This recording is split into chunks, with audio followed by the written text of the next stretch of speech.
From the signs on these tanks, there must be liquid propane gas in them. And what should I use them with? Yes, it could work.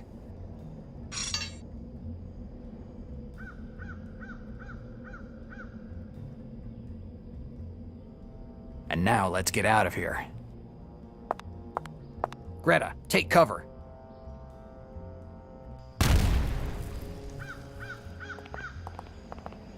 Greta, I have to stop that plane from leaving. What are you going to do? I don't know yet. You get the car. It's hidden in the trees near the entrance. The keys are on the dash. Okay. Keep the engine running. We need to leave as soon as I get the girl. Jack. Yes? Be careful. There's no time to be careful. Not this time. Greta, go!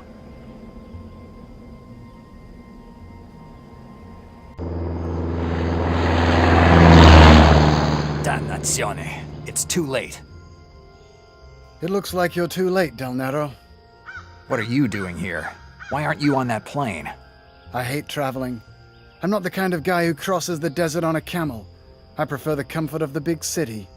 Moreover, had I left, I would have missed the chance to deal with you. You made me look ridiculous in the eyes of the organization, and I don't have any intention of letting you get away with it. And what do you want to do? Kill me? I can see it on your face that you've never shot anyone. You're not that kind of guy. You send your men to do your dirty work. You're right. I've never shot anyone, even though many men and women died because I ordered it. How brave. But you know, there's a first time for everything. I'm dead. There is nothing else I can do. Emily, Greta, I'm sorry I couldn't protect you.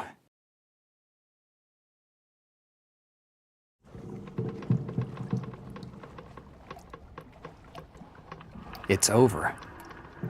I'm dead. Emily, Greta, I'm sorry that I couldn't protect you. I let myself get knocked off by the first idiot that came around. Tomorrow, I'll be one of the many names that fill the newspaper's crime report. Or maybe not even that. Maybe they'll just throw my body in the East River, or in some dump.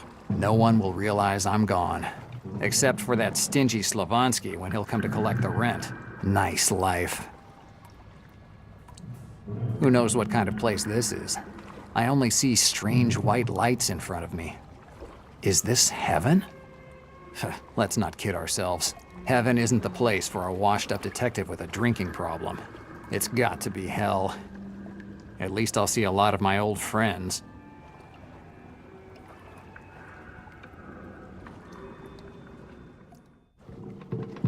I thought hell would be different. You know? Fire, flames, strange creatures with horns. There's just water here. Water and strange hanging wires.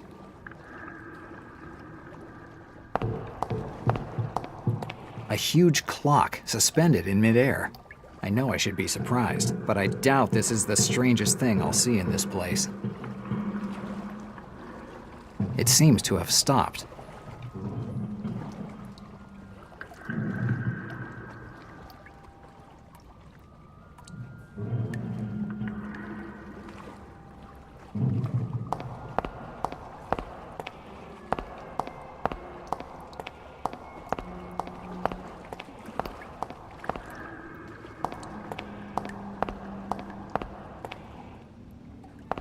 A pub in the middle of hell. I'm starting to like this place.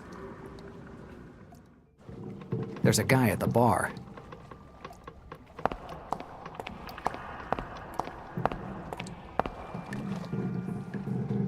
Jack, it's been ages. Sean? Right. Haven't seen you for a while. What is this place? This is no place, and is nowhere. Am I dead? Yes, Jack. You're dead.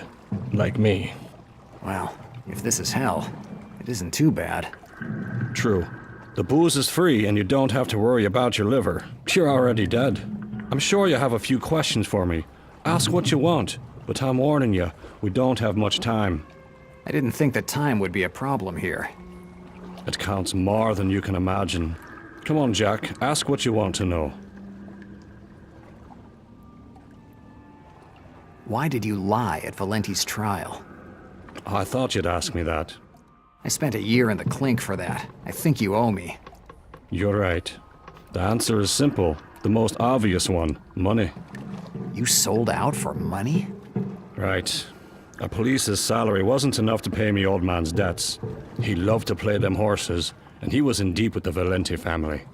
That good for nothing. He was a bad father and an even worse gambler. He bet it all on the horses and never won once. We were at the track the day my sister disappeared.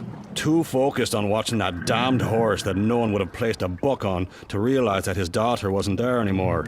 My old man. A man that the world would have been better off without. He racked up so many debts that I would have needed 2 lives to get the money together. And Valenti knew it. That's why he offered me a solution to the whole problem. Both his kids had been arrested for booze trafficking. The judge gave them a year in the slammer each. But those 2 brats, spoiled by their mob father, wouldn't have lasted a week in prison. Valenti's idea was simple. I was supposed to get his kids out of this mess by saying that I was the one who committed their crimes. I would have been discharged from the police, and I would have served their sentence. In exchange, me old man's debts would have been like they'd never happened.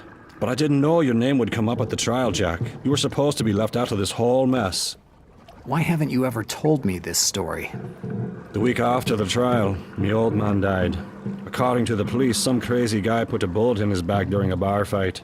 Funny coincidence, especially considering that the day before, a guy tried to stab me in Harlem for no reason. Arturo Valenti wanted me dead. His kids were free. He got what he wanted, and killing me was the easiest way to cover his tracks. Had I told you this story, he would have tried to kill you too. I decided to leave New York and move to Los Angeles, thinking that I could leave everything behind me. But you can't forget your past. No one wanted a corrupt ex-police officer underfoot. It was impossible to find a job. Until one day, when some fat guy comes up to me in a bar and offers me a job. I'd have to kill a guy who was in Los Angeles on business. A guy comes out of nowhere and offers you a job as a hitman. What kind of story is this? I thought the same thing. The fat guy showed me a photograph of the future victim, sure that I'd accept. And he was right. I did. The guy in the photograph was Arturo Valenti.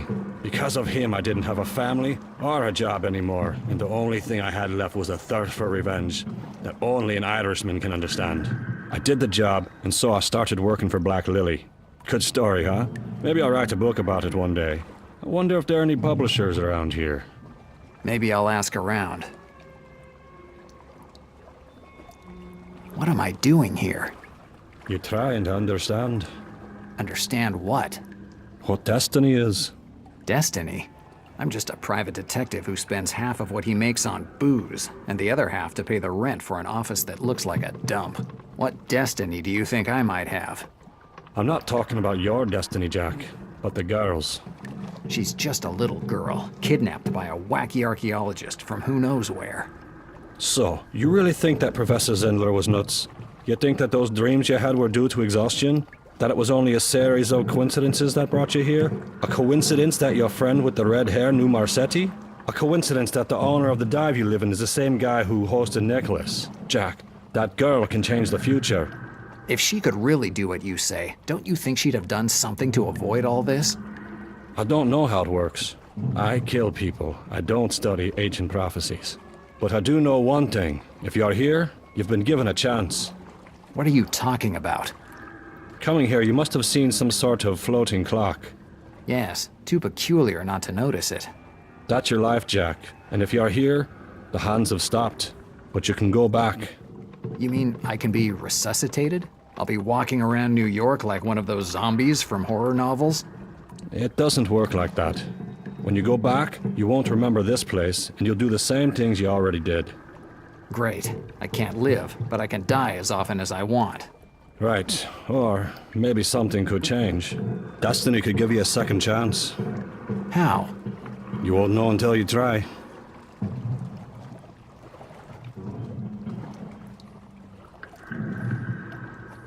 Goodbye, Sean. Goodbye, Jack.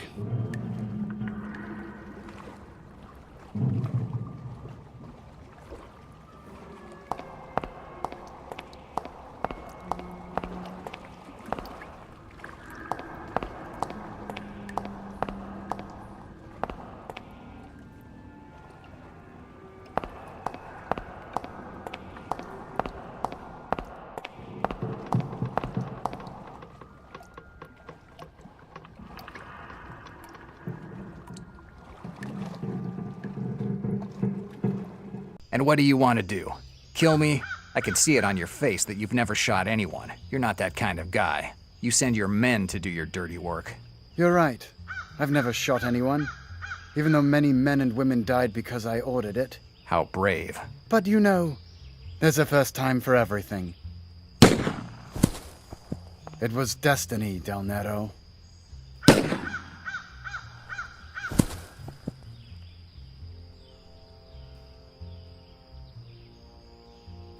How is it possible that I'm still alive? Sean's bottle of rye stopped the bullet. Who would have thought? Saved by a movie cliche.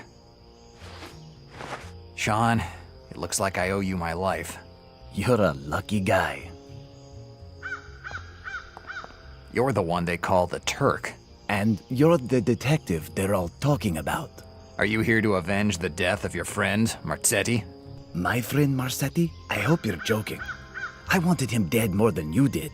I never liked him. The way he treats women is awful, and his joints are as disgusting as the people who go there. So what do you want from me? You're more important than you believe, and I need you for my plans. What plans? I don't have to tell you. What makes you think I'll go along with your plans? I'll take you to the girl. Why would you do that? Let's say I have an interest in throwing a monkey wrench in Miss Diaz's plans. I see. So what do you want to do? Are you coming with me? When are we leaving? As soon as my man convinces your red-headed friend to come with us. What does Greta have to do with all this? You're all involved. Even the most insignificant extra can change the plot of a whole film, De Niro. And I don't want that to happen. I'm a perfectionist. I've already seen your perfectionism in action. You'll have time to complain later on, De Niro. We have a plane to catch now. Haha. I hope you don't have problems with the heat, because where we're going, they say the sun could kill you. Traveling with you? I think the sun is going to be the least of my problems. I'm starting to understand why Miss Diaz is so fond of you. I've known you for 5 minutes, and I like you already. I hope you aren't upset that the feeling isn't mutual. Del Nero, forget everything that you think you know about this story. You don't know anything. You've never seen the dark face of a god. The sun is already high when we take off. The plane flies into the sun, and the enormous ball of fire envelops the plane until every bit of its metal fuselage disappears. For a moment, I think that that's exactly where we're headed, going to challenge the sun, immense and unreachable, considered a god since ancient times. But before takeoff, I glanced at the flight plan, and I found out that our destination is slightly closer. The city of Damascus, Syria, that's where we're headed.